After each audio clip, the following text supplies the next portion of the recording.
क्या भविष्य पहले से तय है?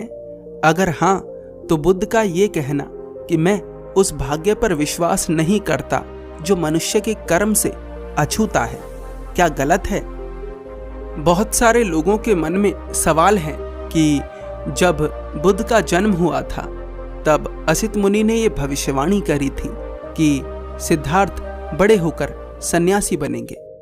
अगर भविष्य पहले से तय नहीं था तो इस भविष्यवाणी का आधार क्या था?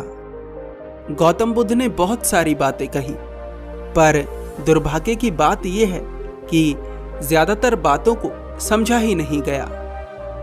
लोगों ने इस बात पर तो बहस करी कि बुद्ध विष्णु का अवतार है या नहीं, बुद्ध ईश्वर को मानते हैं या नहीं, बुद्ध पूजा पाठ का समर्थन करते हैं या नहीं, स्वर्ग होता है या नहीं, नरक होता है या नहीं।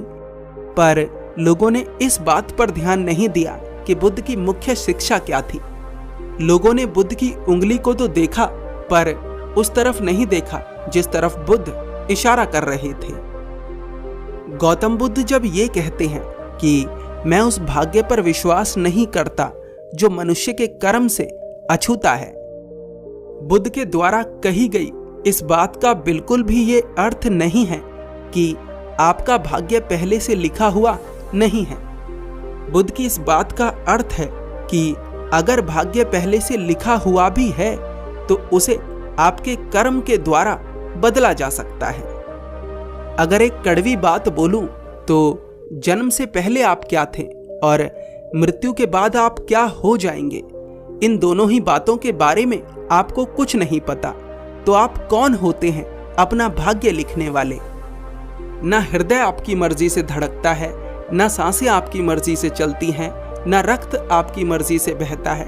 फिर आप कौन हैं जो ये सोच रहे हैं कि आप अपना भाग्य खुद लिखते हैं? नहीं, निश्चित रूप से हमारे हाथ में सब कुछ नहीं है। सब कुछ नहीं, बहुत कुछ नहीं है। हमें तो ये भी नहीं पता कि हम कब आए और कब चले जाएंगे। क्या आपके मन में ये प्रश्न कभी नहीं उठा? तो असित मुनि की भविष्यवाणी सही थी और भविष्यवाणी करी जा सकती है। हमें एक बात स्वीकारने की आवश्यकता है कि इस संसार में ऐसा बहुत कुछ है जो हम नहीं जानते, जो हमारी समझ से परे है। गौतम बुद्ध ने पुनर्जन्म की बात करी है।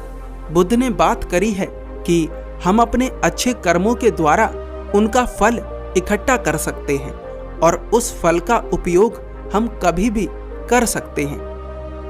अगर कोई मृत्यु के समीप है और पीड़ा से गुजर रहा है तो किसी दूसरे व्यक्ति के पुण्य कर्म भी उस व्यक्ति को दर्द से मुक्ति दिला सकते हैं। इसका अर्थ यह है कि कर्म से पुण्य अर्जित करा जाता है और पुण्य से भाग्य को बदला जा सकता है। गौतम बुद्ध ने कर्म पर जोर इसीलिए दिया क्योंकि कर्म ही वह माध्यम है जिसके द्वारा भाग्य को बदला जा सकता है। ये बात गीता में भी कही गई है कि मनुष्य पूरे जीवन अपने भाग्य को कोसता रहता है, रोता रहता है, पर वह इस बात को नहीं देख पाता कि उसके पास भाग्य से भी बड़ी एक चीज है, कर्म, जिसके द्वारा वह अपने भाग्य को भी बदल सकता है। आपका जीवन और मरण आपके हाथ में नहीं है, पर इन दोनों के बीच जो कुछ भी होता है उसे कर्म के द्वारा प्रभावित किया जा सकता है। जब व्यक्ति भाग्य पर पूरी तरह निर्भर हो जाता है तो वह कर्म करना छोड़ देता है।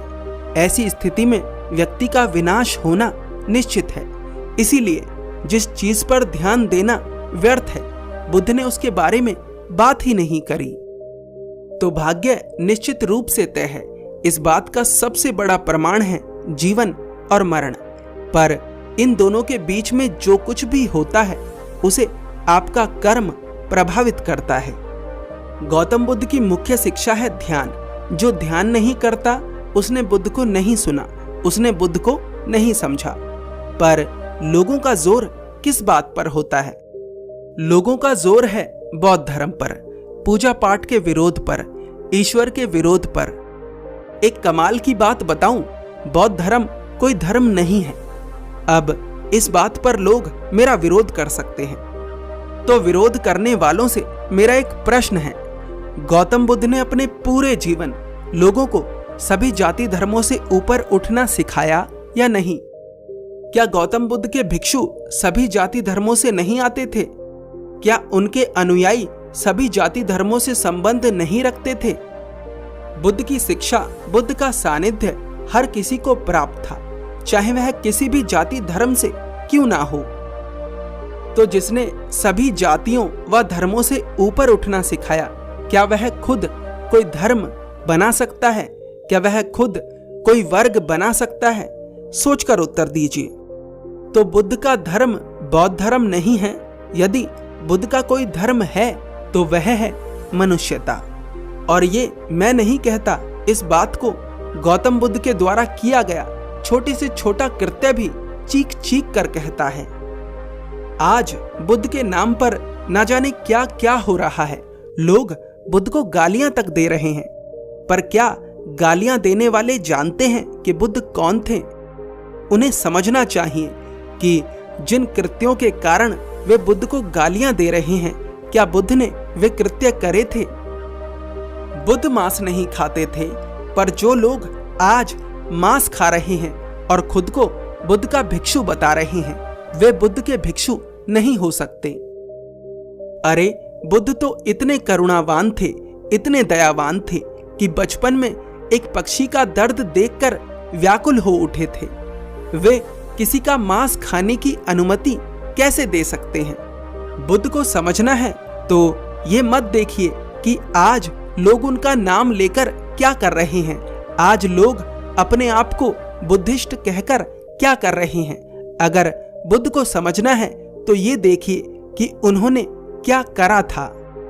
बुद्ध के मुंह पर भी जब किसी व्यक्ति ने थूक दिया था, तब भी उनके मुंह से अपशब्द नहीं निकले थे, उनके चेहरे पर क्रोध नहीं दिखा था।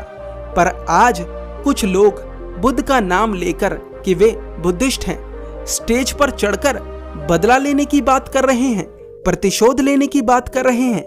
नहीं, ऐसे लोगों का बुद्ध से कोई संबंध नहीं।